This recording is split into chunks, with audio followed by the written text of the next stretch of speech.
So we're going to look at a case study of the character reaction patterns in a real Hollywood movie. So the one we're going to look at today is Disney's Maleficent from 2014. I believe it was the number 4 box office hit. So a very popular movie. Hopefully you've seen it. If you haven't seen it, I would certainly recommend that you do. It's a good movie. I rather liked it. I was pleasantly surprised that I liked it as much as I did. I'd heard some people complaining that it wasn't true to the original Sleeping Beauty, but of course it's a totally different take on that story. So I rather enjoyed it. So if you're worried about spoilers, maybe go see that movie, come back, and then listen to this or watch this video. And if you don't care about spoilers like me, then let's just dive right in. Okay, so the screenplay is by Linda Wolverton. I think there were some other writers before she came on, but she's the credited screenwriter. Linda Wolverton, her credits include Beauty and the Beast and The Lion King and many other movies. So she knows these Disney kinds of animated movies, these fairy tale movies, very well. She's actually one of the better writers in the business, and she really knows what she's doing when she comes to these kinds of fairy tale movies. So it's sort of her specialty. And I think any writer, even if that's not the genre you're working in, any writer can learn a lot by studying how she handles her characters, because I think her character work is particularly good and particularly clear. I think this has a lot to do with it being a family movie.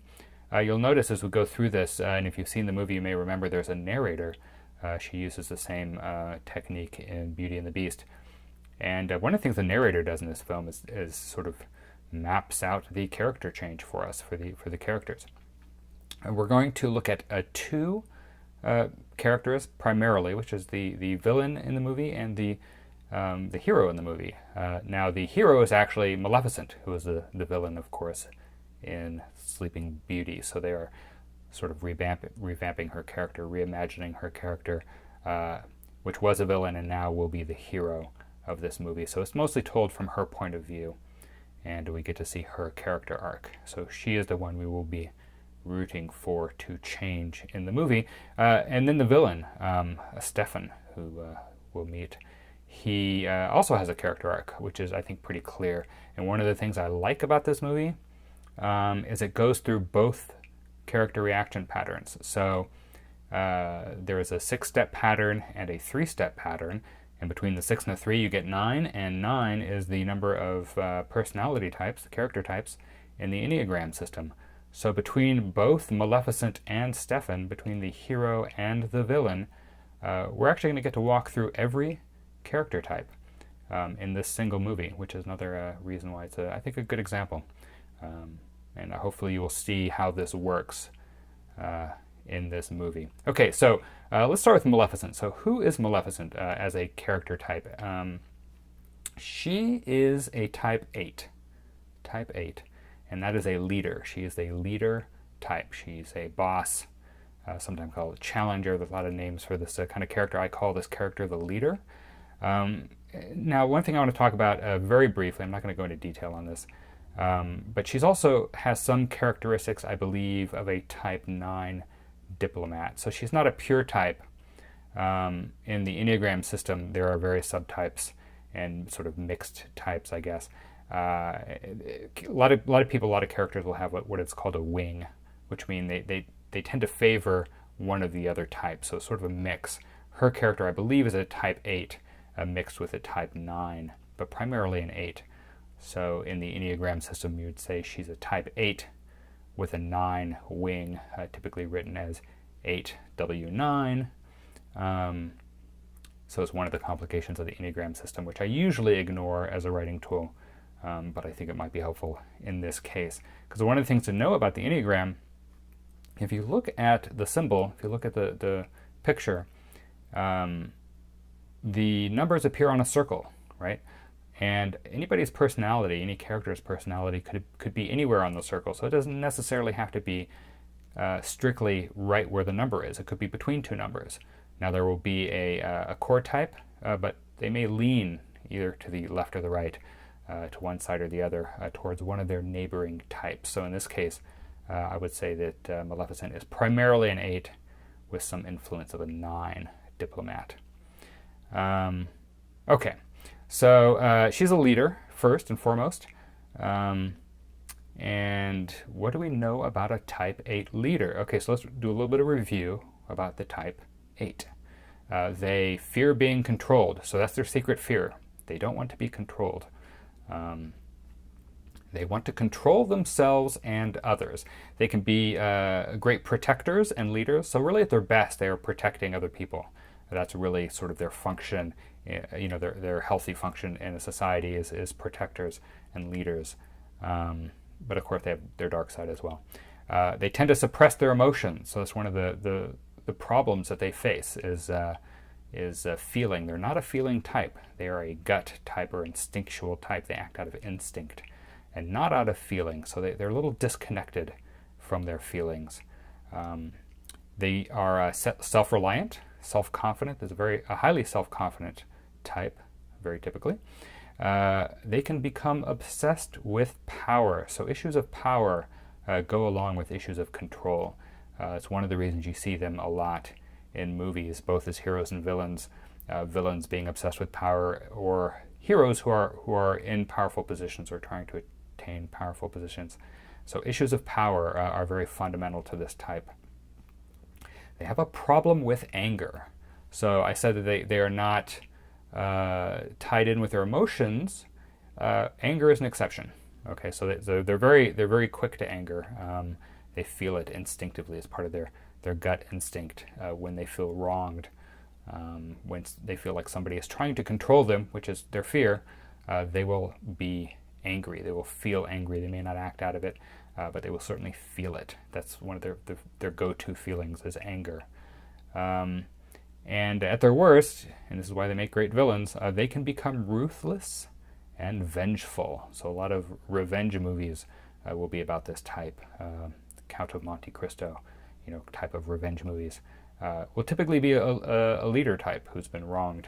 And we'll see that in this case as well, because Maleficent will be wronged in this movie, and she will be vengeful, and that is why she will start acting like a villain, even though she is the hero of this movie, or the protagonist of this movie. So I would say for all those reasons, Maleficent is an excellent type, an excellent example of this type. There are a lot of great examples. I like this one. I also like it because it's a family film. A lot of people saw it. It's a good movie, and being a family film, being a fairy tale, I think the characters are in many ways more clear than they are sometimes in other movies. Okay, so I mentioned before that her character goes through all 6 steps of the character reaction pattern for a type 8 leader. So let's talk about that a little bit. The 6-step pattern. So when confronted by a major life crisis, characters will tend to act out as a different type than their core character type. This actually makes it very difficult to just type people in real life, because you don't know what's going on in their life. You may see somebody acting very judgmental. Does that mean they're a judgmental type? They may be a different type who's under stress and acting out in a very stressful situation. So that may actually not be their personality type. So it can be difficult to type people that you don't know very well. You really have to know what they're like in their ordinary world. What are they normally like? That will be their character type. But they will act out as other types, especially when they're under stress. So for a leader, for the type 8, there is a 6-step pattern. And it starts with type 8. That's their normal world. And it will return to type 8. If you keep stressing them, they will go through all of the 6 steps and return to 8, but at a higher or lower level of morality. I use the term morality because I think movies in general will have a moral premise to them. You want the hero to be a better person morally at the end. And typically the villain will be a worse person morally at the end. So if the villain is going through an arc, as they very often do in a good movie, they will end up at a lower moral level than they began. So we will see that in this movie as well. with Stefan will end up as a lower moral level. Maleficent will end up achieving a higher level, which is why we know she is a hero in this particular movie. Okay, so if you take a look at the images, you can see that the 8. Well, actually, let's just go through this pattern here. So what you do is you follow the arrows. You start at 8 because we've established, or we will establish. I haven't told you yet why I think she's an 8, but I'll go through that. So she is an 8 to begin with. Then 8 goes to 5, so she'll go from a type 8 to a type 5. So let's talk through this. So 8 is the leader, type 5 is the observer. We'll go into more detail later. Type 5 goes to type 7. Type 7 is the adventurer. And type 7 goes to type 1. So the adventurer goes to the reformer. We'll see that in the movie. She will act out as a reformer. Then next she will go, following the arrow, she will act out as an artist type. And I'll show you how that works. And she'll be stressed again, and she'll act out as a type 2 helper. And then finally, she will return to her real type, which is the leader, but she will have learned something by passing through all those personality types. So these changes from one type to another are not really fundamental changes to her personality until she goes through all of them and arrives back at type 8, having learned something in this adventure, which is both an outer adventure in the world, but it's also an inner adventure in her psyche. So what we're really mapping here is how her psyche changes as the story changes. And we will see that in the way that she behaves, the way that she talks. So there will be clues as to how she is acting out. And I'm going to help you look at those clues and see how the system works. And hopefully we'll get to the point where, and we'll go through more examples, but you go through more and more movies like this, and you will start seeing these patterns in other movies and eventually in your own scripts. And you can start using this as a tool to help you map out your character and how they should react in every scene based on where they are in their story and what's happening to them and what kind of stresses they're undergoing at what time in the movie. And it will feel very natural as a character arc when you're all done. But first we're going to have to talk about it. We're going to look at some examples, and eventually we will internalize this just as we internalize other writing tools as we improve as writers. Okay, so it may sound complicated, but you'll get the hang of it. Eventually, with enough practice, it can become second nature, just as any other tool, just as learning to type. I'm a touch typist. I learned that when I was, I think, about 8 years old. Touch typing is very natural to me now. It's difficult for other people, but typing is a tool that is now second nature to me. I don't really have to think about it almost ever. Just as other, the 3-act structure or other structures you may use to tell your story can become second nature, so too can mapping out character change in a character arc. So let's see how this pattern works in Maleficent. Maleficent, at the beginning of the movie, Maleficent is the protector of the fairy realm. She is, we see her as a young, happy fairy in an enchanted realm known as the Moors. The movie calls this place the Moors, this sort of enchanted kingdom that's neighboring a human kingdom. So Maleficent is a natural-born protector. How do we see this? Well, one of the first things we see that she does at the very beginning of the movie is that she finds that a tree that I think she's been sleeping in, there's a branch that has broken, and she uses her magic powers to fix the branch. So she, in that case, is healing or protecting the tree. That's kind of her job, apparently, as a protector of this realm. And we definitely see that in the next sequence, in the next scene, when the fairy realm is not really attacked, but threatened on some level, on a minor level, because a human peasant boy has wandered in. Like I say, it's neighboring a human kingdom, and I think the humans aren't fully aware that they're next to a bunch of fairies. But there is a human boy who finds the gateway or the door and enters, and he's wandered into this fairyland, and he's taken a rock. Okay, he's taken something from the Moors, and that's against the rules, and sort of dangerous to their existence. But not really, he's not doing maliciously. He's just a young boy who's, sort of exploring. And so Maleficent goes to confront this threat. And she makes the boy, first the boy doesn't admit that he stole anything. She knows, because she's a fairy, she knows these things magically. She makes him return the rock. He stole this rock, he has to return it, and he does. So not a big deal there. But she does confront him and makes him do the right thing. So she makes him return this stolen treasure of a rock that had belonged to their kingdom. Sort of like you can't take things out of a national park, that kind of thing. You're supposed to leave everything there. Now, but they've met each other, so it seems to be love at first sight, or at least infatuation at first sight. I mean, they're very, very young to begin with. I don't know what their ages are, but 8 or 10 or 12 or something. They grow up and they get to know each other a little better. He comes back several times, and there's kind of a growing infatuation between the two of them, Maleficent and Stefan. But then they drift apart. Stefan, because he stops coming to visit her. He becomes a young man and no longer wants to go visit the young fairies. And as an adult, Maleficent, she sort of misses the king, but we see that there's sort of a dissolve, and we see that she grows into the protector of the Moors. So how do we know that she's grown into the protector? How do we know that she is a leader type? We're still at the very beginning of the movie. We're establishing the characters.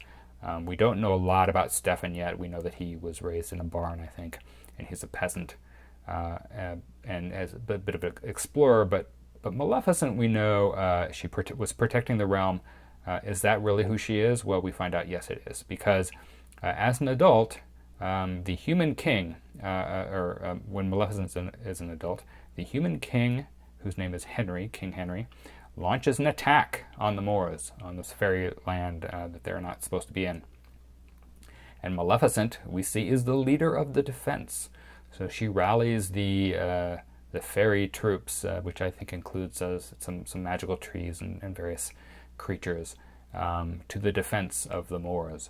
And Maleficent is very clearly the sort of general of this defense. So we see her as a leader in a military sense. So very clear she's the leader. And she defeats the king. She's got all these magical powers, right?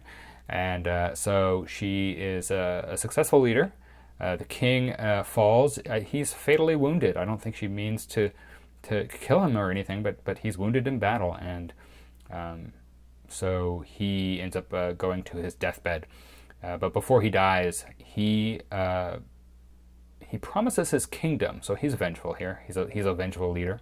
He is almost certainly a leader type. We don't see him for very much because he's only in the beginning, but I would assume he is also a type 8, right? So these are two type 8 leaders going up against each other. And the King Henry, as the wounded leader, and this is a pattern for them, is vengeful. And so he promises his kingdom to whoever kills Maleficent. So he wants Maleficent dead. And so that really starts to kick off our story. And we learn something about Stefan here. Stefan's now a young man. And he's a young man with, I would say, vaulting ambition, to use the Shakespearean term, vaulting ambition. He is a type 3 achiever. So this is where we learn who he is. We learn what his character type is. He is a type 3, and he is ruled by his ambition. So these are the most ambitious types. These are the go-getters. These are the climbers. So let's talk about type 3 very briefly. So we know he grew up in a barn, right? So he grew up in very poor circumstances, but he wants to be the king, and we see that sort of in his expression as the king says he will give his kingdom to anybody who does this wicked deed for him and killing the fairy queen. So a type 3, let's talk about the pattern. There's a pattern here that has the 3 steps. This is a different pattern, so it starts out, in his case, it can start out at any of the 3 numbers, but we started at type 3 and we follow the arrows, right? So type 3 achiever goes to type 9, who is a diplomat. So we will see Stefan go from achiever to diplomat. And then type 9, when under stress, will go to type 6, which is the questioner. So he will be stressed again and become a questioner. And he will spend most of the movie as the questioner type. So in the first act, he will do this change and spend most of the second act as a questioner. And then he will return to, following the arrows again, he will return to a type 3 achiever, but at a lower moral level. So he is a villain. He is going to have a fall, a moral fall.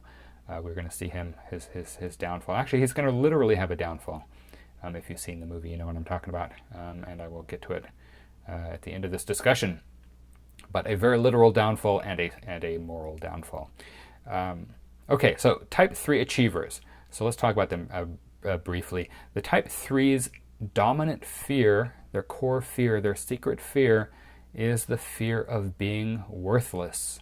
Worthless. So a type 3 is trying to prove their worth in the world and to themselves. They also suppress their emotions to achieve their goals. So they're trying to do whatever they can to achieve, whatever it takes to win. These are the winner types.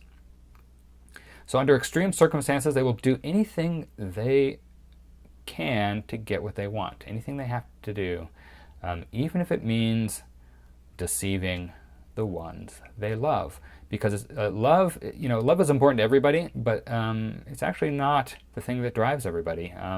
There are people will do other things. They will sacrifice love for other things. In this case, the achievers sacrifice love to achieve, to prove their worth, because that's on some level more important to them. And they act out of this need, this deep need that overrides their need for love. So this is exactly what Stefan does in the movie. And the one that we've seen that he loves, or at least is infatuated with, so he's certainly attracted to, is Maleficent, is the one that he must kill to achieve his ambition. So this is a great setup, right? So pay attention to how the writer is setting up the elements here. He is an achiever, he loves Maleficent, but if he wants to achieve what, the ultimate goal of being king, he has to kill the one he loves. Wow, that's great drama right there, right? And I think we're only about 10 minutes into this movie at this point, maybe 15. So, what is he going to do? Is he going to choose love, or is he going to choose the kingdom? And we will learn a lot about his character when he makes that choice. And something we should know about achievers is they're certainly capable of deceiving other people to get what they want, very often. So that's what happens here. He goes to Maleficent and he says, he's lying to her. He gives this big lie. He says, "I've come to warn you. They mean to kill you." They, not me. "They mean to kill you. King Henry will stop at nothing. Please, you have to trust me." Okay, that's what he says to Maleficent. So any character who says "trust me" is immediately suspect. So right, and you probably know this from real life. Somebody is insisting that you trust them. Maybe you shouldn't. So sadly, Maleficent has not yet learned that rule of thumb. He doth protest too much about his trustability, and so the narrator. This is where the narrator steps in and actually tells us something that we need to know and makes it very clear to the audience, including young children who may not know enough about the world to get the lessons out of here. So it makes it very clear, even to us adults.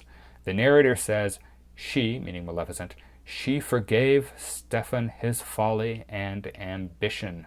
So the narrator is telling us that Stefan is ambitious. Now, we've already seen it, but the narrator is coming out and just telling us. So ambition, of course, is the key to Stefan's character. So he drugs Maleficent with a sleeping potion.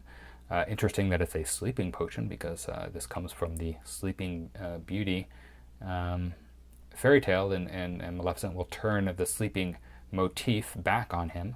But he drugs Maleficent with a sleeping potion, and he is just about to kill her. So he drugs her, and he's got his blade, and he's going to run it through her heart. But you know what? He's not completely evil, not yet. He can't quite bring himself to kill her. So this tells us that his downfall, his downward arc, is not complete, right? By the end of the movie, he's perfectly willing to kill her, but at the beginning of the movie, he has something of a conscience. He can't quite bring himself to do it, so he's still very early on his arc as a villain.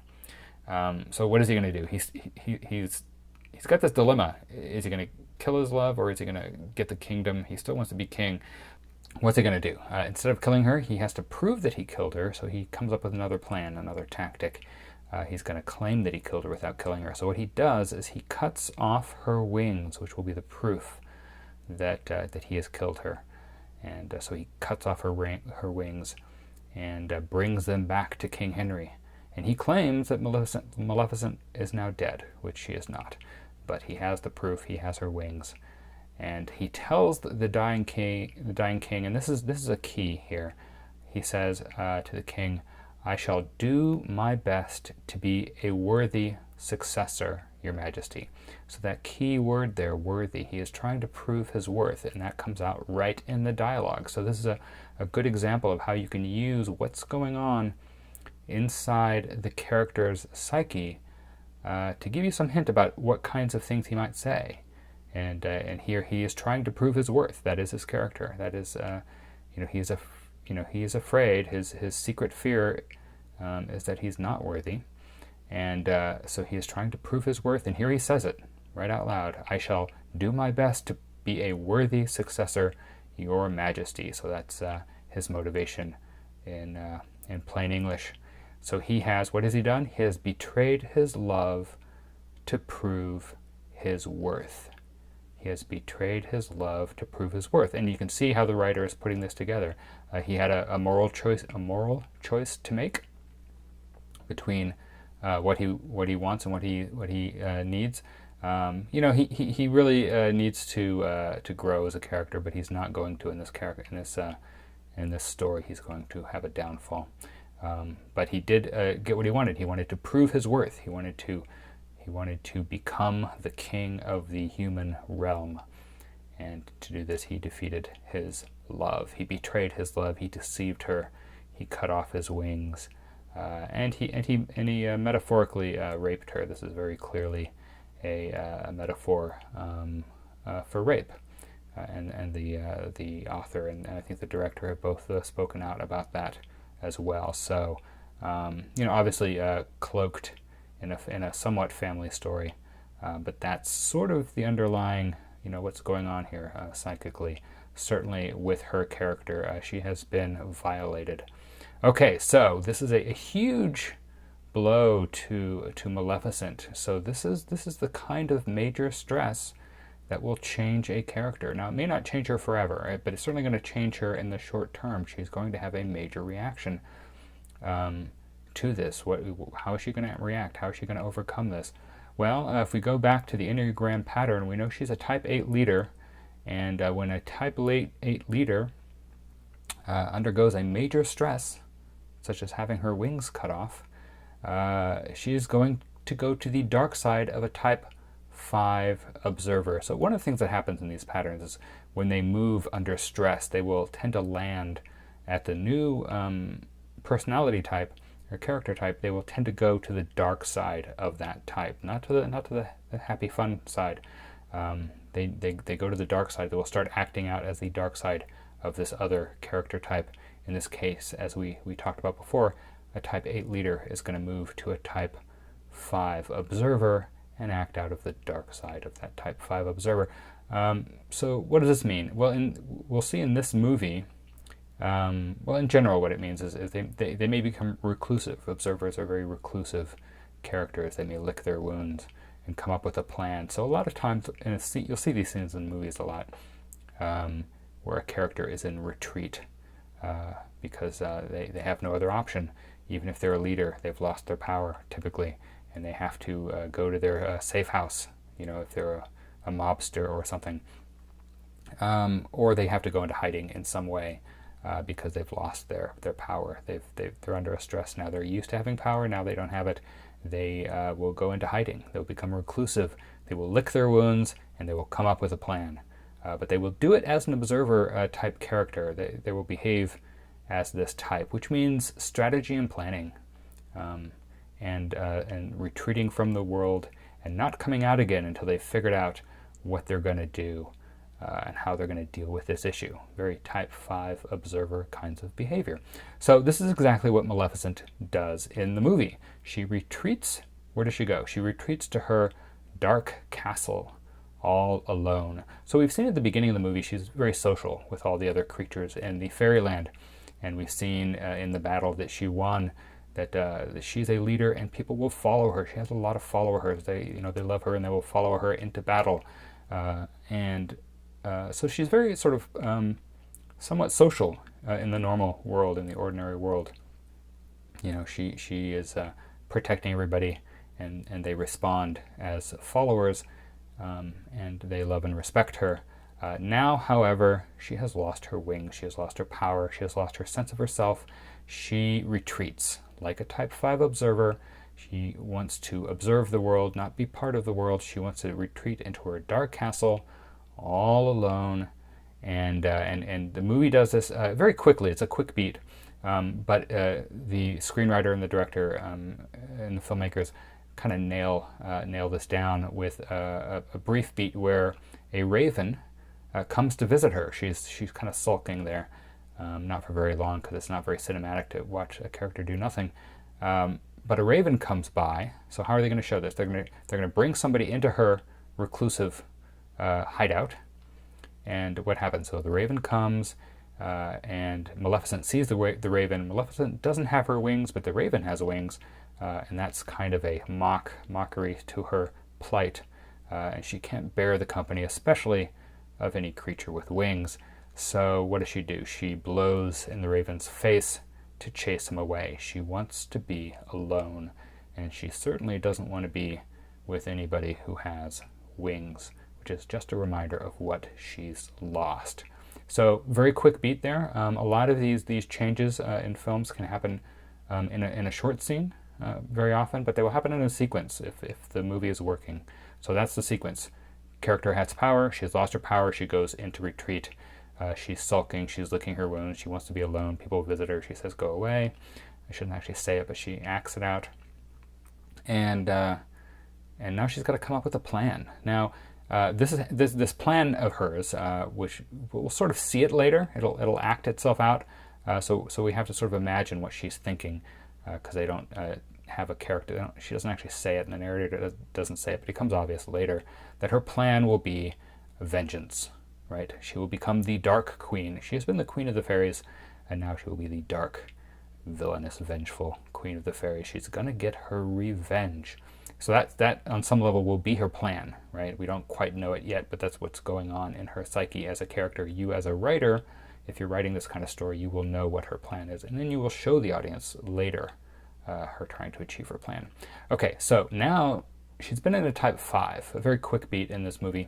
The next, what happens when she's under stress? Type 7. So what is the stress? Why is she? What is she? Okay, so number 7 is the adventurer. So she's going to move from type 5 to type 7. Why does she move? The film doesn't show it, but we can imagine why. She is not a loner type by nature, right? She does not want to spend the rest of her life alone. And she's not going to be happy doing that the rest of her life. At some point, she is going to come out, and what really brings her out is her sense of vengeance, her need to reclaim her power, her need to reclaim control, because she is a leader type, does not want to be controlled by others, needs to feel like she's in control. The longer she stays alone away from the world, it's a very temporary sense of control, and these type 8 leaders, when they lose control, will tend to try, if they can't control themselves, they will try to control others. Very often this is what happens. They become dominating, so they need to control their environment. She's kind of out of control, so this is a stressful thing for her to even just be alone, acting as a type 5 observer. This is not where she belongs. It's not where she's comfortable. She's full of anxiety. She's full of tension. This will not hold. Now, if everything, if she suddenly got her wings back and everything was fine again somehow magically, she would just go straight back to being an 8 type leader, and eventually she would heal. But no, the film will stress her again and again and again.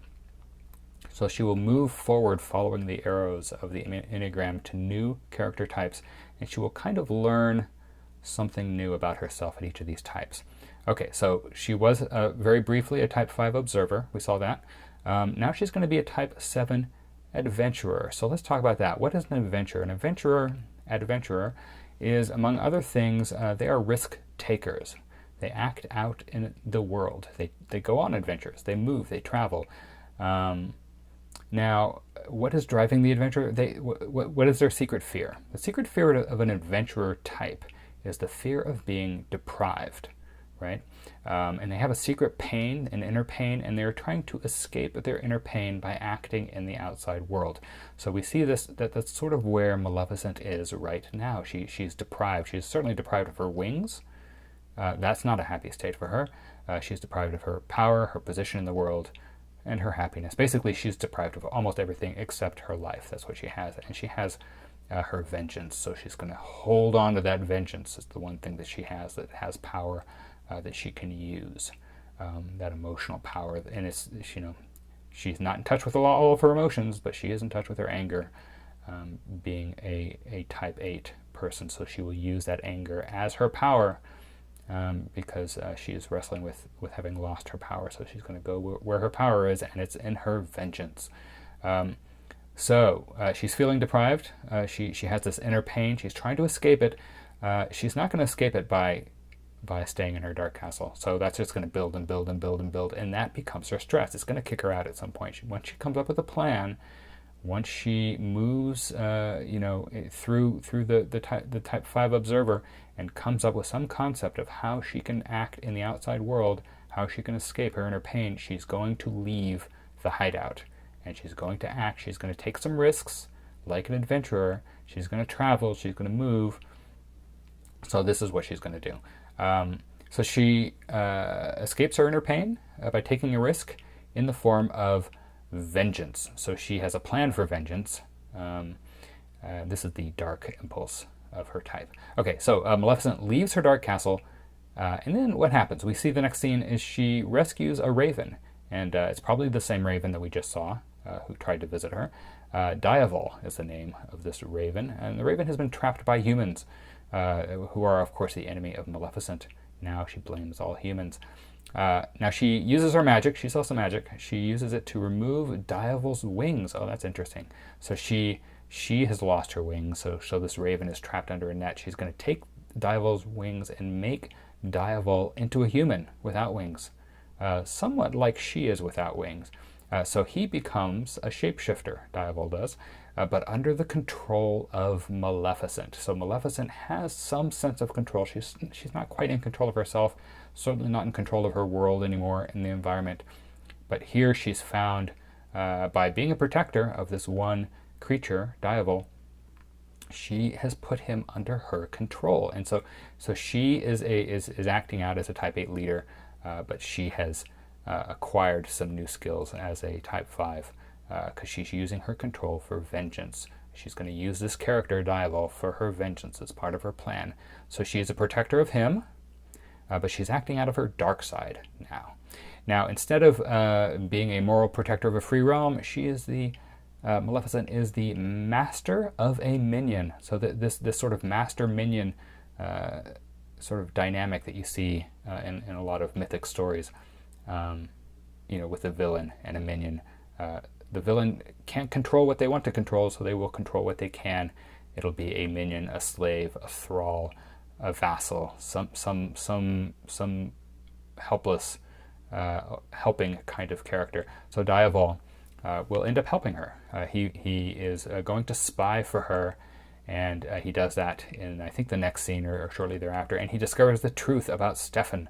And Stefan is now the king, and so this is the piece that she was missing. Why did this happen to me? She was probably thinking, alone in her castle. Well, now she realizes why it happened to her. It happened to her. She says, actually, he did this to me so he would be king. Okay, so she's putting together what happened to her and why.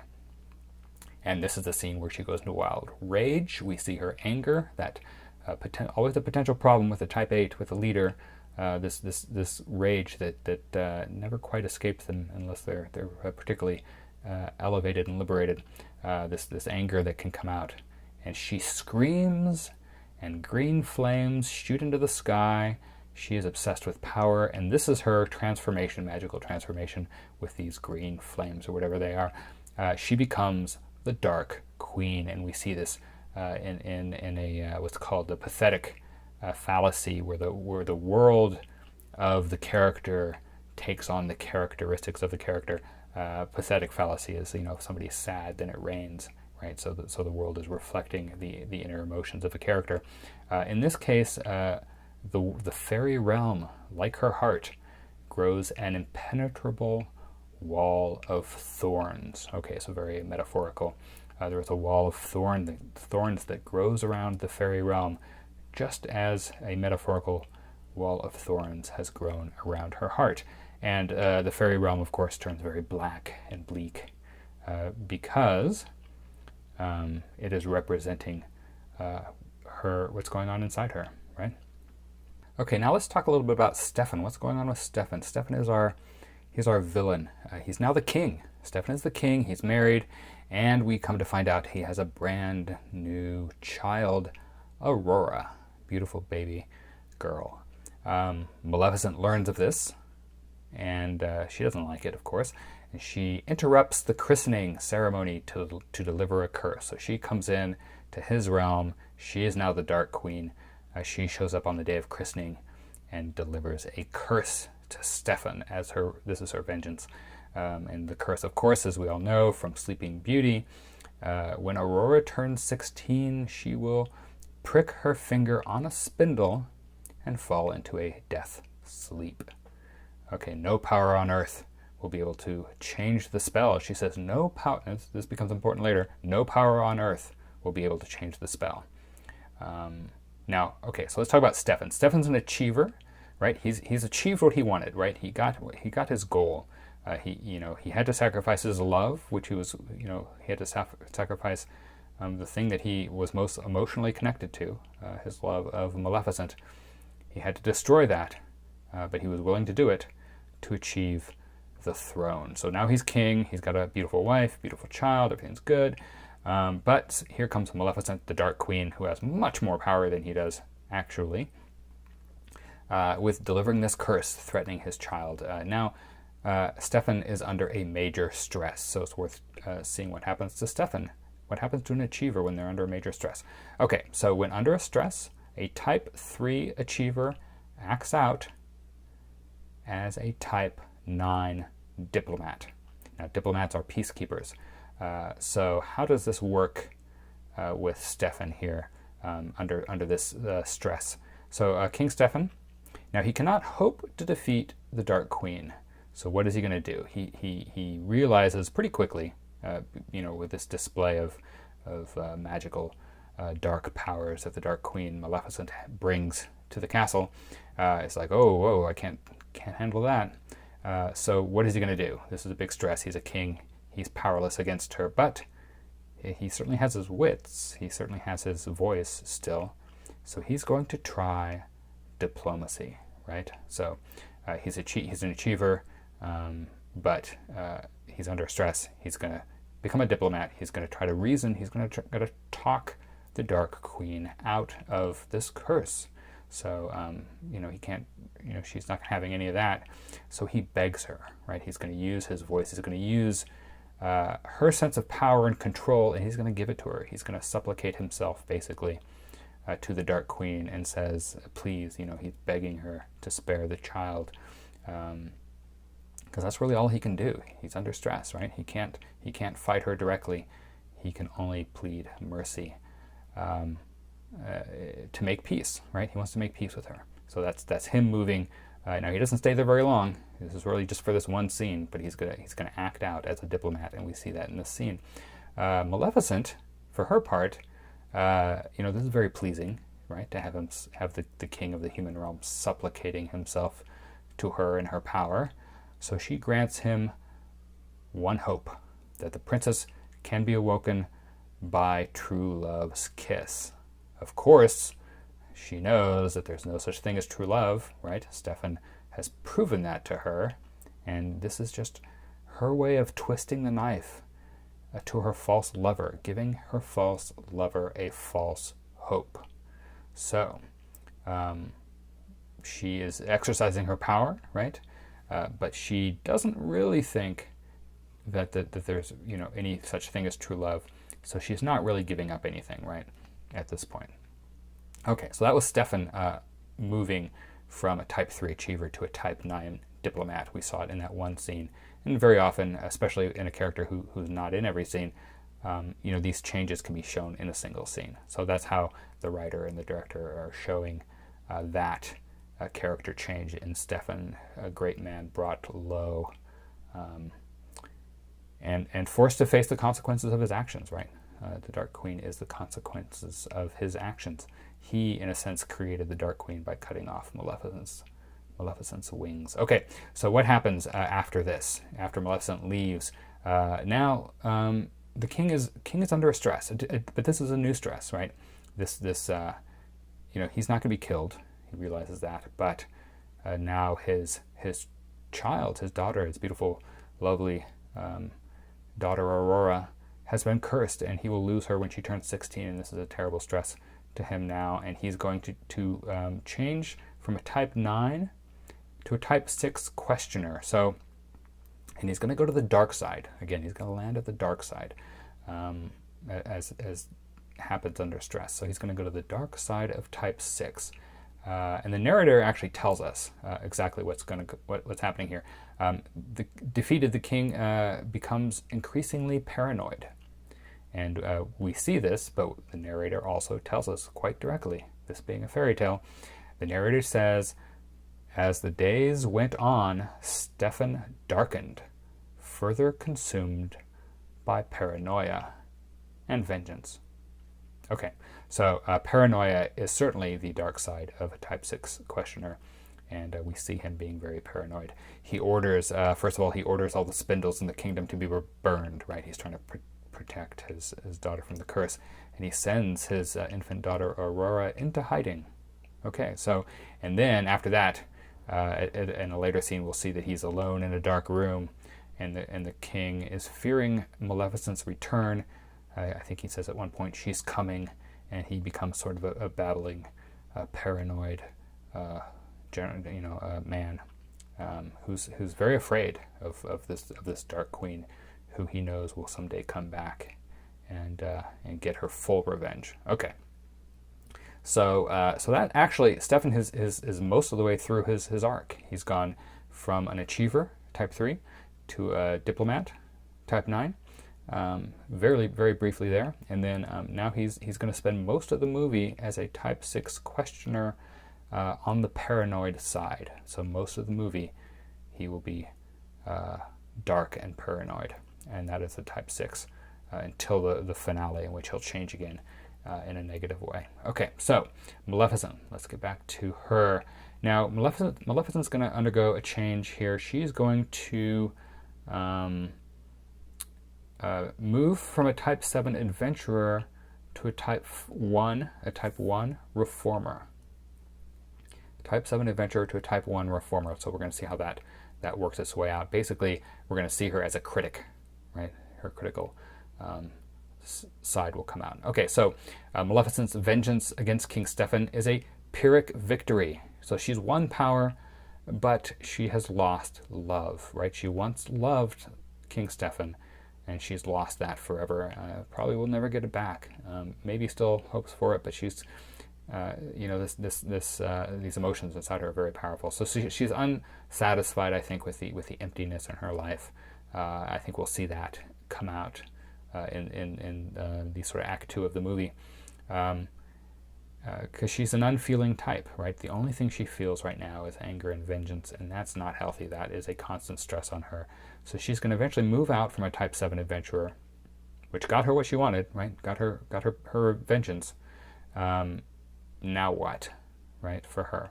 So she's going to move to a type 1 reformer. Reformer, let's talk about that.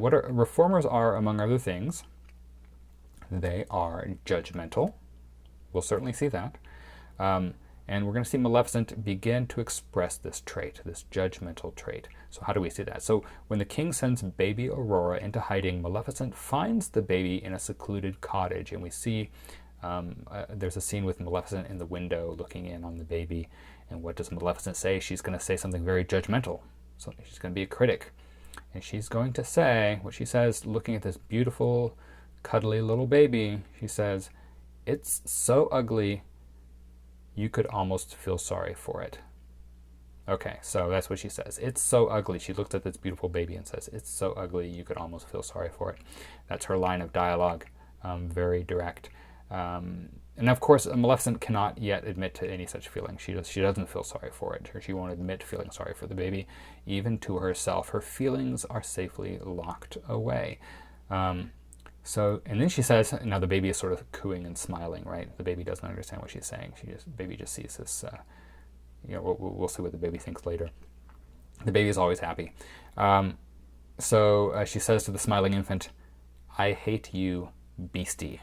Right? So she's calling this beautiful baby a beastie, and says she hates the baby. Now, of course, I think we're meant to understand, seems pretty obvious, probably even to the children in the audience, that Maleficent is really passing judgment on herself. She hates, who does she hate? Does she hate the baby? She hates herself. And without wings, she thinks of herself as a beastie. She is not the beautiful fairy queen that she once was. She has become a beast herself, and she hates herself. So she might as well say, "I hate myself because I'm a beastie." But no, she's projecting it outwards. "I hate you, beastie," she says to the beautiful baby. Now she is projecting her feelings outward onto the child because to acknowledge her true feelings would risk losing control of herself and her world.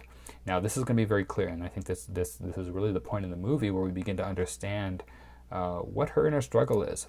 Maleficent's inner struggle is between her sense of control and her banished feelings. She's not allowing herself to feel, so that will be, we'll know she has completed her arc when she gives up control and allows herself to feel. Okay, so this is the struggle that we are mapping with her character change. Control versus feeling. So will she be able to acknowledge and openly feel her true feelings, including love, and give up her need for absolute control? Okay, so that's where we're headed, we hope. And this is our hero, so we want her to change in that direction. We want her to love, and we want her to give up her obsession with control and power.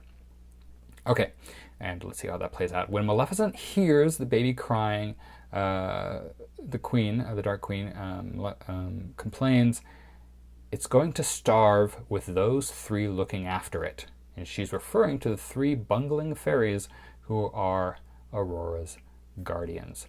It's going to starve, talking about the beastie, talking about the baby, Aurora, with those three looking after it. Now, this is, again, she's being a perfectionist, she's being a reformer, she's being judgmental. She's judging the ability of the three fairies to take care of this child that she claims to hate, right? And they're doing it wrong, right? These three fairies aren't good enough for Aurora, so Maleficent must step in, she must reform, she must do the job the right way. This is very type 1 reformer behavior. Judging other people, saying, "You're doing it wrong, I know the right way, just let me do it." Right? So that's that's what's going to happen with this baby. Maleficent is going to step in as a reformer and raise the baby as Maleficent thinks she should be raised. And we see she sends the raven, Diaval, to feed the infant with nectar from a flower, I believe. Now Maleficent here, so we see these things very quickly. There's just a little bit here, a little bit there, but they're enough to tell us what's going on, right, with her. Under the surface. So Maleficent, however, is torn between wanting to kill Aurora and wanting to protect her. And this is shown very explicitly when the queen tempts Aurora with a butterfly, a magical, presumably butterfly, that leads the little girl, happy little girl, towards the edge of a dangerous and deadly cliff. And then Maleficent says, without any feeling whatsoever, she says to Diaval, "Oh, look, the little beastie is about to fall off the cliff." Okay, so she has no feeling about this. apparently, and we worry, right? We this is the hope and fear. We hope that Maleficent changes her mind, and we fear that she will lead the baby over the cliff and kill her right now. But of course, Maleficent saves the girl, right? The fairy queen is not totally evil. She has evil temptations, right? She's tempted by her darkest impulses, but she in fact saves the baby with some tree branches, and we see that Aurora is not harmed, probably completely unaware of the danger, and Maleficent is just playing with the idea of killing the child and not actually doing it. And we see later when Aurora grows up and meets Maleficent for the very first time that the queen declares, "I don't like children." We already know that. But then when the girl leaves, there's kind of like a push. The camera kind of pushes in on Maleficent's face, and it looks to me like there's a little bit of a tear welling up in her eyes as she's, even though she has just said, "I don't like children," when Aurora, the little girl, meets her and walks away, there's a little bit of a tear there. So there's a little bit of feeling. We see this cinematically. This is her inner struggle coming out, and the filmmakers finding ways to show that, and the writer probably put that in the script as well. Okay, so let's talk about what's happening to Maleficent now. She has sort of acted as a reformer, basically raising the girl almost, the way that she thinks should be raised, because of the bungling fairies are incapable of doing it the right way. Now, when a reformer is under stress, they act as a type 4 artist. So this is a 1 going to a 4, and an artist. What is the stress? The stress is these welling emotions inside of her. It's very stressful for a type 8 to start feeling emotions for the first time. They're comfortable with anger. They're comfortable with power. They're not so much comfortable with tears, right? So this is not every type would see this as a threat, but certainly a type 8 would see tears. Tears are weakness. Tears are feeling, and feeling threatens control. So this is a threat, and she must do something about it. So the next part is what I like to call the fake fairy godmother sequence. Maleficent brings the girl into the moors, right? She actually protects the girls from these soldiers and allows Aurora inside the wall of thorns into the moors, into the fairy realm, which is very dark at the moment. But inside the wall of thorns. Now, this is also very metaphorical. So she's letting Aurora inside the wall of thorns of her heart as well. We'll see this develop. Aurora thinks, now when Aurora wakes up, and you'll notice in the cinematography of this sequence that now that Aurora has come into this dark realm, there's a little bit more color, right? Very deliberate by the filmmakers to bring a little color into the dark world. So Aurora thinks everything is beautiful, including Maleficent, right? Maleficent certainly may not look beautiful to the audience, certainly does not look beautiful to herself, but Aurora has rose-colored glasses on. Everything's beautiful, everything's wonderful, including Maleficent. And she tells Maleficent, "I know who you are," and she thinks that Maleficent is her fairy godmother. Right? So that's an interesting mistake that Aurora has made. Now, if Maleficent were still acting out as a type 1, she would correct that mistake, right? Saying, "No, I'm not your fairy godmother." That would be what a type 1 reformer would do. But there's an interesting change here, and this is where we see the change from a type 1 reformer to a type 4 artist.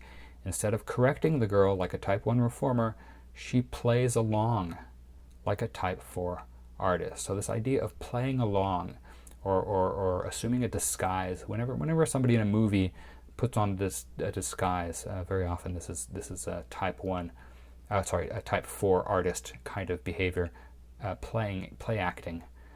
So in this sequence, the type 4 artist behavior of Maleficent will be her acting as if she were really the fairy godmother, right? Not the Dark Queen, but the fairy godmother to Aurora. And she's sort of been acting as the fairy godmother. But now this is really, it's going to come to the surface. Okay, so now Aurora's happiness is a threat to Maleficent's emotional control. So as soon as this idea comes out, Maleficent stops it, right? She doesn't immediately say, "No, I'm not your fairy godmother." She kind of plays along, and she she puts Aurora to sleep, right? And so she's feeling this joy of Aurora seems to love her, and there's a love that is there, that is hers. She could have that mother-daughter love, but she rejects it, right? That's her first impulse, to reject that joy, that feeling. So she's not yet ready to accept that. But she continues to act as if she is a good person. She acts as if she is a moral protector. She acts as if she is a fairy godmother. And in this process of Maleficent acting as if she is a good person, she becomes a better person, right? She becomes more and more of a fairy godmother. The more she pretends to be a fairy godmother.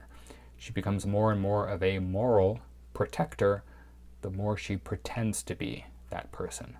Okay, we know she's pretending. She knows she's pretending. Aurora believes it, and there is a change happening in Maleficent's heart as a result of this acting, this artist act 4 type of behavior. Okay, so how do we see this next? Okay, so what we're going to look for is, are there any emotions? Are there any emotions coming out in Maleficent? Has she changed from her anger to some other emotion? And this definitely comes out in this scene that happens right after, when she's watching Aurora get into a mud fight with these fairy creatures, and Maleficent kind of lowers her guard. You see a little bit of a smile as she's watching, this play, right? These creatures are playing, and there's a little bit more color and beauty coming into the realm, and Aurora is happy and playful, and Maleficent's watching, and she's got this sort of maternal thing going, and she allows herself a smile, and we haven't seen her smile since her wings have gotten cut off. Maybe seen a dark, sardonic smile, but not a genuine smile. So at first, it's really only a hint of feeling. This young, beautiful girl, and what is she smiling at? This beautiful girl is covered with mud, right? So she kind of allows herself to smile at beauty being tarnished with dirt and mud, but it is a crack in the wall, right? But then Maleficent gets hit by mud, right? There's mud flying around, and Maleficent suddenly gets hit, and Diaval, her minion, laughs, sort of instinctively, and there's a moment of everybody's like, oh no, all the creatures suddenly realize, this can't be good. This angry, vengeful, dark queen is being laughed at. How is she going to react? Well, we would expect her to fly into a rage if she hasn't changed, but she has changed, right? So instead, Maleficent chooses, on some level she chooses, or this is just because she's changed, she plays along, right? She throws mud at Diaval, at the minion, so she kind of joins in the game, right? And it's, again, a small step, and it must be said that the person that she's reacting against is her servant, right? But this time she's not reacting out of anger.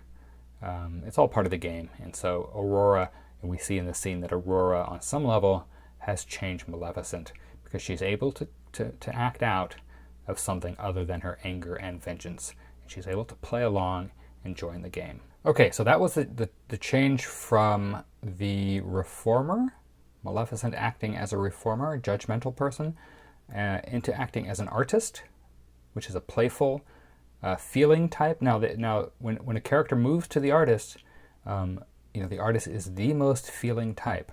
So we would expect that this is where Maleficent, by engaging in play, by pretending, by donning a disguise, is going to get in touch with her feelings, right? She's acting as a feeling type, and this is an important part of her character arc, because she begins as an unfeeling type, capable of very few, sort of a limited range of emotion, as a leader, deeply tied into her anger, but not into her other feelings. So as she passes through this type, acting out as a type 4, connecting with her feelings, and that will obviously play out in the ending of the movie. Okay, so Maleficent, now what's the next step in her arc? From a type 4, she's going to move to, type 4 artist to a type 2 helper. Okay, so this is interesting. How are we, as writers, how can we show this? Or, first of all, is this true? And I'll show you how it is true in the movie. But pay attention to how the writers are demonstrating these character changes. I don't know that Linda Wolverton knows anything about the Enneagram. She quite possibly could. I don't know if she's using it consciously. She's certainly using it unconsciously, if not consciously, because the patterns are clearly here in this movie. Okay, so Maleficent now wants to save Aurora from the curse. So she's now feeling emotionally attached on some level to Aurora. She's having feelings for this young girl. These sort of maternal feelings, protective feelings. Maleficent is a leader. She is, at her best, she is a protector. And here is a child who needs her protection, and it's bringing out the good qualities in a leader for her, in a protector, in a mother character, right? So she now wants, now that she's starting to feel again, having acted as a type 4, she wants to save Aurora from the curse. She wants to help Aurora. So she's going to act out as a type 2 helper. And so she goes to Aurora when Aurora is sleeping, and says, "I revoke the curse," she commands. "Let it be no more."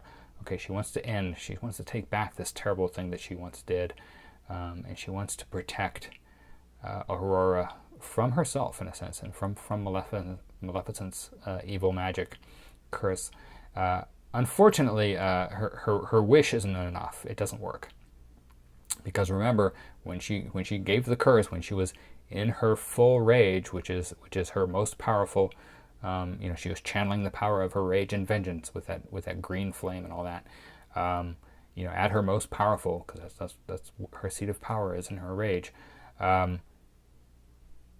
She said that no power on earth can change it, meaning change the curse. So the curse will stand as it was given. And even Maleficent herself is powerless to change it. Okay, so that is stressful for Maleficent, because it demonstrates that she doesn't have control even over herself, right? Over her own curse, she can't control that. She wants something she can't get because of something else she's done in the past. And this is kind of a blow to her as a leader. She's no longer in control of herself. At least her current self is being controlled. Her current self is being controlled by her former self, right? So her dark self, who gave the curse, is still controlling her current self, who has changed, right? She is not the Maleficent that she was. Okay, so there's a scene where Prince Philip, a young prince, meets Aurora, and Maleficent is sort of there in the backgrounds, in the shadows, in the trees, observing this first meeting of these two young potential lovers. But Maleficent doesn't believe the prince can save the girl. And remember, Maleficent does not believe in love, right? So these young lovers, typical romance kind of scene, the meet cute between the prince and the young girl. She doesn't believe it, right? Doesn't believe in fairy tales, even though she's in one. So she says, "True love's kiss." She's saying this to Diabol. She says, "True love's kiss. Have you not worked it out? I cursed her that way because there is no such thing." Okay, so she comes out and says what that curse meant. She didn't believe it when she said it. That's the reason she put the curse that way, because there's no such thing as true love. So she doesn't believe in a power greater than herself, not even and especially not love. If there's one thing in this world she doesn't believe in, it's love. She almost believed in love, with Stefan, and then he cut off her wings. He pretended to try to save her, and he wounded her. He violated her in the worst possible way for a fairy, which is to have her wings cut off. Okay. So then Aurora discovers the truth about her own past. So the news slips out. Aurora learns from the three guardian fairies about Maleficent, about the curse, and she goes to confront her fake fairy godmother, and she tells Maleficent, "You're the evil that's in the world. It's you."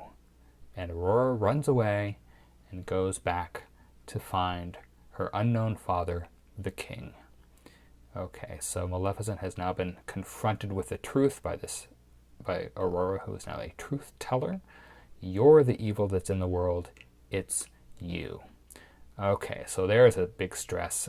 She's now having feelings for this young woman, these maternal feelings, and wanting to protect this young woman who rejects her, right? Rejects these feelings that Maleficent has only now come to accept.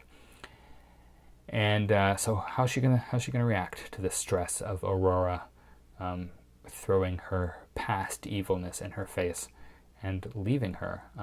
So that's a big stress, and she's going to go under another change. She's going to move from a Type 2 helper. She wasn't as helpful as she wanted to be. Her help didn't work, and actually got thrown back in her face. Big stress. She's going to move from a Type 2 to a Type 8. So again, these patterns are cyclical. They move in a cycle, not quite in a circle, I guess. But she's going to move back to a Type 8 leader. And she's a Type 8 leader, like I said before, with a Type 9 wing, which means she has some traits of the diplomat. So it's interesting. One of the reasons I thought about the Type 9 as an important part of her psyche, her character, not only because she shows some diplomacy from time to time, but the Type 9 fear is the fear of separation or the fear of loss. So this stress that she's undergoing right now when Aurora runs off to the king's castle, to Maleficent's enemy, in fact, is that she's going to lose Aurora. She's going to lose the love of this young girl. She's going to lose this emotional connection that she's made with another person. So that's a big threat. So this Type 9 fear is in there in her as well. So she's afraid of losing Aurora, and her fear of separation forever from this girl that she has grown to love now overrides her fear of losing control.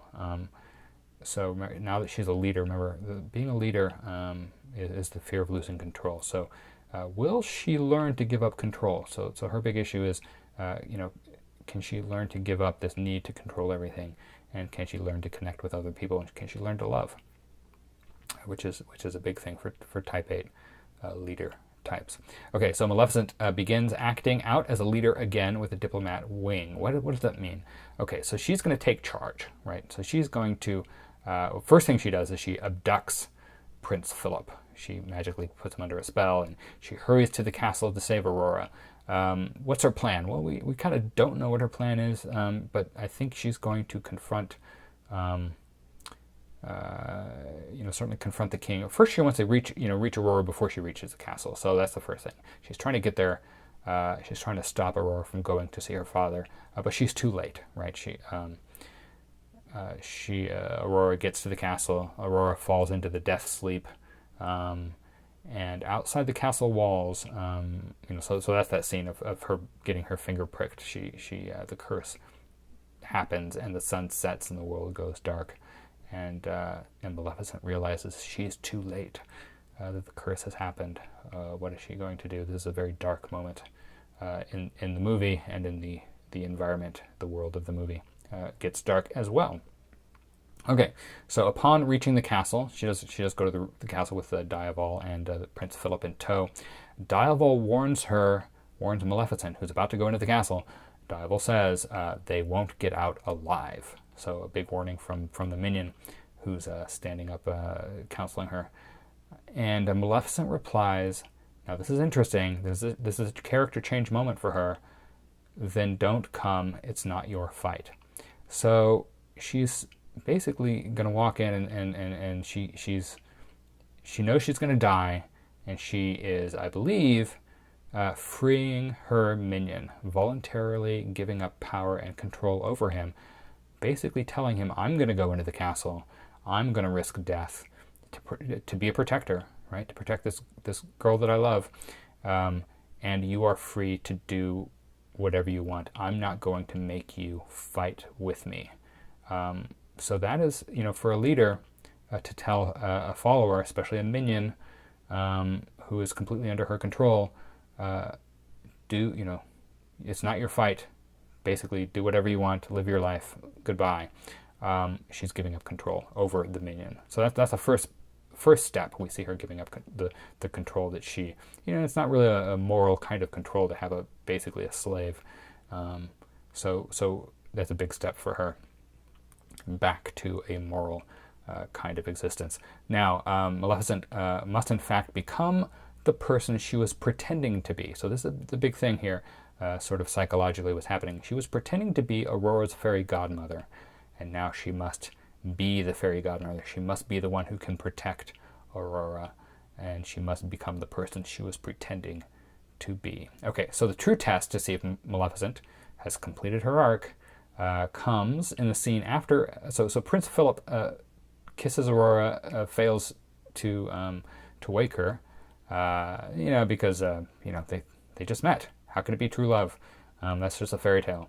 That's not true love. That's just infatuation. So and Prince Philip basically kind of acknowledges that.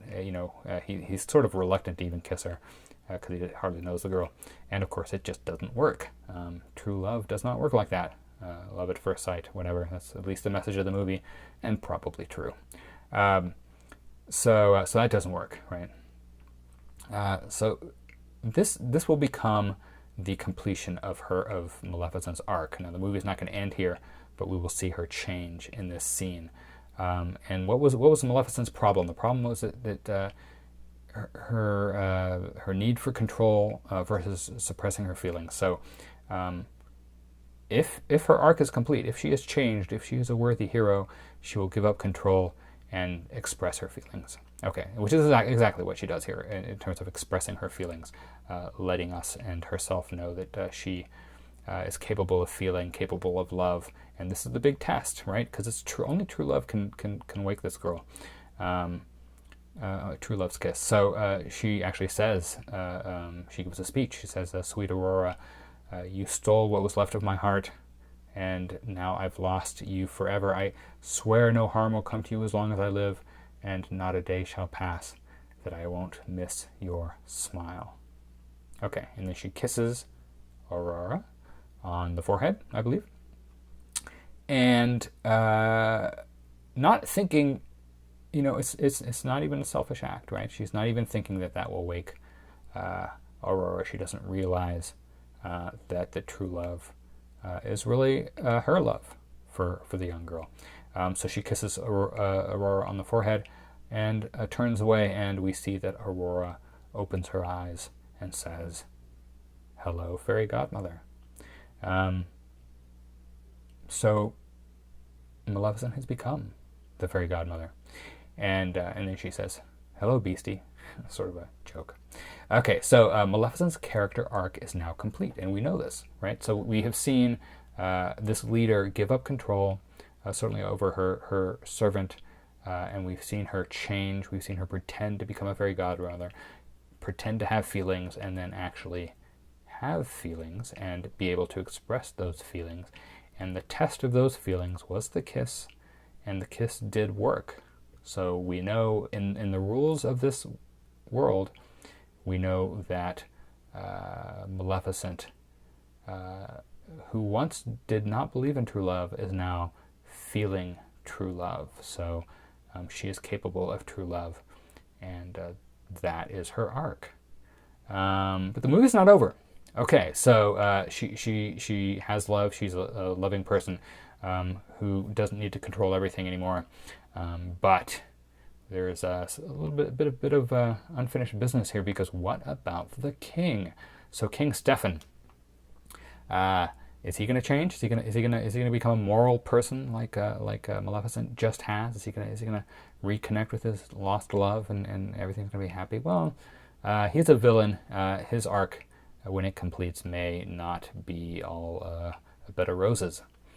Okay, so Stefan has now become the Mad King. He is a Mad King, paranoid, as you know when we last talked about him. Now, in the movie, we've seen it. There've been a couple of interstitial scenes that I skipped over, but we've seen his paranoia deepen through a couple of short scenes that show that he's just getting more and more paranoid, more and more a Mad King. He was seen muttering alone to Maleficent's stolen wings, which are now framed in the castle. His queen was dying, and he refused to see his dying queen. He wanted to stay and mutter in this protective room and sort of mutter out of his madness, being paranoid not wanting to do anything, and just waiting for the day when the Dark Queen would come and get him. Now, if Stefan were to redeem himself, right, there is a path, right? There is a path back. And it's basically the path backwards from the where he came. He's now a type 6 questioner, right? Questioning everything, questioning the world, his fate. When is she going to come? She's going to come. He knows that. If he were to improve, what would he do? He would go back to a 9. He would go back to the diplomat. So his path to safety and healing is diplomacy, right? He could go back to 9, become a diplomat, negotiate with Maleficent, who's probably open to it at this point, right? Because she's certainly changed, and he could make peace. He could become the type 9 peacemaker if he were to change in a positive direction, and then he could go back to being the achiever. He could probably keep his kingdom, keep his daughter. Everything would end happily. If he had an upward arc, he could probably at least return back to being the king and live some sense of his former life. Probably never get Maleficent back as a lover, paramour, or anything like that. That's over. But he's not going to take that path. He's not going to go. He's not going to be a diplomat. He's not going to be a peacemaker. He is so stuck in his paranoia that he's going to move under the stress of Maleficent returning. He's going to move to the type 3 achiever, and he's going to move to the dark side. Now remember, when people move under stress to acting as if they were another personality type, they very typically move to the dark side. Moving to the dark side of 3 will be the downward arc for him. So these dark type 3 achievers will do anything. They will chi lights. They will lie and they will steal. They will kill. They will do whatever they need to achieve, to win. And what he wants to achieve is, he wants to save his life, basically, and he wants to remain being the king. This is not really. He's not acting selflessly to save his daughter here. He's really in it for himself, for all these greedy, paranoid, selfish reasons. So not a morally positive arc for him.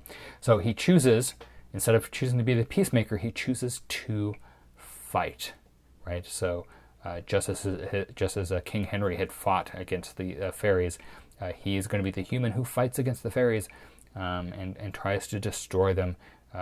To achieve a win at all cost. So there is a final battle. Diaval does return as a dragon, and then Maleficent earns her wings back. So there's a literal earning of her wings. She gets her, the way she wins the battle is she those wings that were cut off are returned to her magically, and I think she only gets that because she has changed and she has earned the right to wear those wings again. And that is the deciding difference. When all looked bleak and it looked like Stefan was going to win, Maleficent gets her wings back. That becomes the difference in the battle. She defeats Stefan. Now, there's another test here in a story of vengeance. Does the Avenger kill the subject of their vengeance? So there is a point here when Maleficent wins that she could kill Stefan, just like Stefan wants to kill her, but she chooses the path of mercy. Now that shows us that she is moral, has undergone a moral change for good, because what she's wanted through most of this movie, since her wings were taken, was to probably kill Stefan, at least do unto her as he had done unto her, do unto him as he had done unto her, whatever. Yeah, so eye for an eye, right? But that's not what happens here. She's going to let him go. She's going to show mercy, and she says it's over, right at the point where she could kill him. And then she basically turns her back on him, walks away, but the king is not willing to accept anybody's mercy. He is still a win-at-all-cost, fight to the death. His change is downward. he's incapable. He's a mad king. He's incapable of accepting the mercy of his enemy when it's offered. So he attacks her. They both fall. Downfall, a literal downfall, as I mentioned before. And this is why you get this a lot in movies. The movies like to make the metaphors literal. So there is a downfall of the both of them, but Maleficent has earned her wings. So Maleficent is able to separate, as they're falling, separate from the falling king and spread her wings and save herself, but the king, through his own madness, through his own actions, through his own choices, not because of Maleficent, but because of himself, even after being offered mercy, the king is unable to accept it and falls to his death. Okay, and it's really not Maleficent who kills him out of vengeance. She gave him every possible chance, and he blew it, and it's his own fault that he died. Okay, so that is both of their arcs, the positive arc and the negative arc. So just recapping the story of Maleficent, she took a grand tour through. It was a 6-step process. And she was acting out as different characters along the way. I think she learned a little something at each step. Certainly she was changing. And none of those change was permanent until she returned to her core self through this adventure and arrived at a higher or lower level, in this case a higher moral level. She went from a Type 8 leader to a Type 5 observer, right, to her dark castle, to a Type 7 adventurer, right, coming out into the world, taking a risk and giving the curse, then to a Type 1 reformer, right, so the curse was successful, but it didn't make her happy, and she started changing the way that Aurora was reared, doing it the right way, the correct way, in her mind, so being a perfectionist, a reformer in that sense of child rearing. When she met Aurora when she was a teenager, when Aurora was a teenager and thought she was her fairy godmother, she pretended to be the fairy godmother, right, as an artist. And in this pretending, she connected with her feelings, which is really the core of what it takes for her to change. Her mission is to feel again, right, and become a whole person again emotionally. Very difficult for a Type 8 often. So that is her changing, becoming more emotional, pretending to be a fairy godmother, so much acting as if that she becomes the thing that she's pretending to be. She tries to help, moves to Type 2, tries to help by lifting the curse. It doesn't work. That's a disaster. And Aurora flees, and she's going to lose all of this emotional connection that she's had. And then she runs off as a leader to be a protector, basically to be the fairy godmother for Aurora, and to try to save her, and maybe even make peace with the king if that's what it takes. But and she's not doing this selfishly; she's doing this selflessly, as a mother would. And then, as we saw, she when she saw her, Aurora under the curse, completely connected with her feelings. Maleficent did, admitted her true feelings, kissed the girl, and demonstrated true love, and lifted the curse in the only way it could be lifted. And the only way it could be lifted was by Maleficent completing her character arc.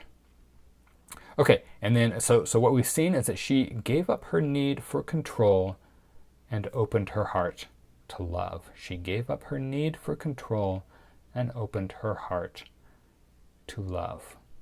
Now, there is a denouement at the end of this. It's a very happy ending. Briefly, she's now a Type 8 leader with a Type 9 diplomat wing.